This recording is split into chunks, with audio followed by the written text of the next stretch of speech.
Hey everybody, welcome back around to the Blog and Grill. I'm your host Doug here with your video blog for June 21st, 2013. Game 7 of the NBA Finals last night, a pure classic. The Heat winning the game 95-88, and really a close game throughout, a lot like Game 1 where the Spurs kind of hung around, couldn't quite get the lead at the end of a half or the end of a quarter.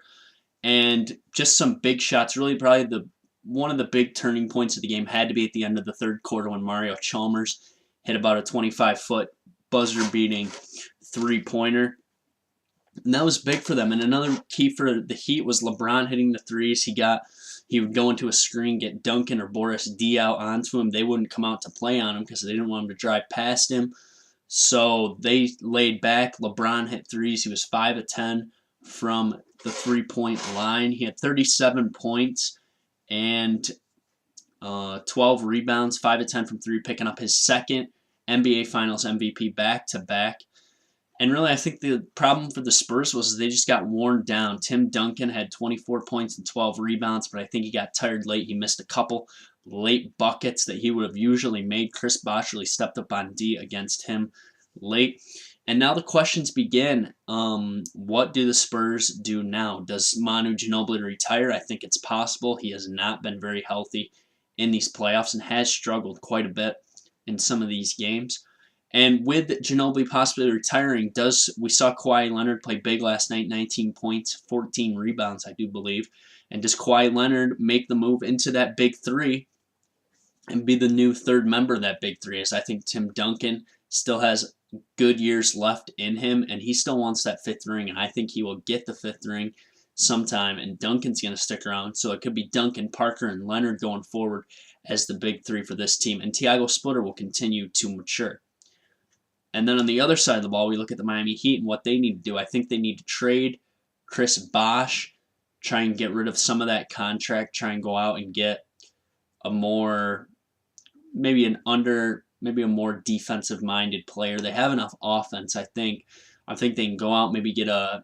I'd like to see Joakim Noah come to the Heat. I think he could really give them some feistiness on the defensive side of the ball. And they need to look to add more role players. We'll have to see what they do with Shane Battier, Mike Miller, Ray Allen. I think will probably stick around. James Jones didn't play a whole lot.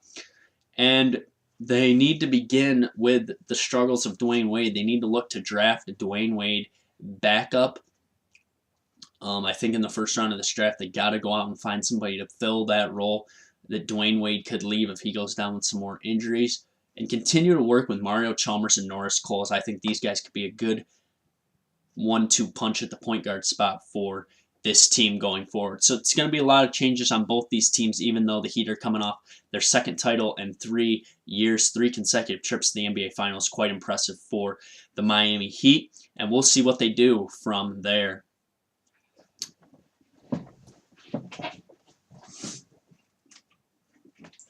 Time for a look now at my MLB Power Rankings. The MLB Power Rankings, we saw this week the St. Louis Cardinals stay on top of my Power Rankings.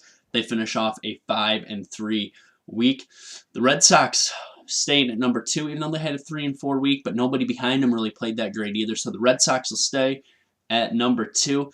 The Reds are my big mover this week. They jump up 2 spots to number 3. The Braves stay steady at number 4. And my top 5, I keep all my top 5, but my big loser of the week are the Athletics at 3 and 4, just as they dropped 2 spots this past week.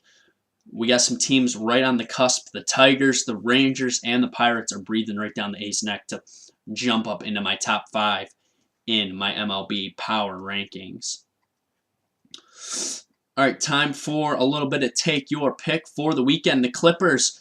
Will the Clippers trade for Doc Rivers and Kevin Garnett this weekend? I do not think this trade will go through. I don't think it'll ever go through. It's really hard to trade a coach, and Chris Paul is doing way too much for the Clippers right now, trying to control what they do with their basketball team, which is very scary.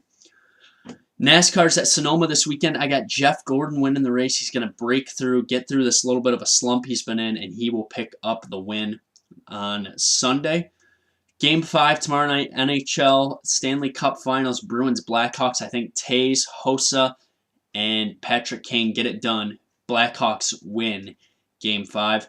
And Patrick Corbin, 9-0, rookie, going for his 10th win. He's from Clay, New York, just about an hour and change away from here. I think he gets a no decision this weekend, as he will pitch tomorrow against the Cincinnati Reds. All right, time for our daily AL East update.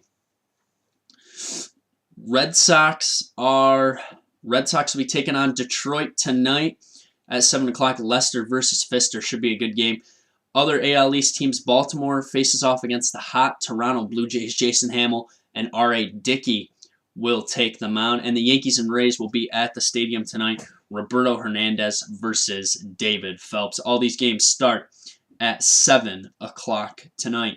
All right, so Monday we'll be back with the weekend wrap-up for sure. I'll give you my thumbs up, thumbs down of the weekend, and I will break down the first half of the first round of the NBA draft as I'll give you my lottery pick predictions. Follow me on Twitter at YankeeBaller415. Check me out on jbsmooth84.com as I have a podcast up that I was on the past couple nights and a story about Aaron Hernandez, who could be in big-time troubles. ABC News is now reporting that the police in Attleboro, Massachusetts are getting together an arrest warrant in connection with the murder of a 27-year-old Olden Lloyd of Attleboro, Massachusetts. Something to watch there, Aaron Hernandez. I got a story about it too when the news first broke, so check that out, jbsmooth84.com. Thanks for tuning into the Blog and Grill. Have a great weekend. We'll see you back here on Monday.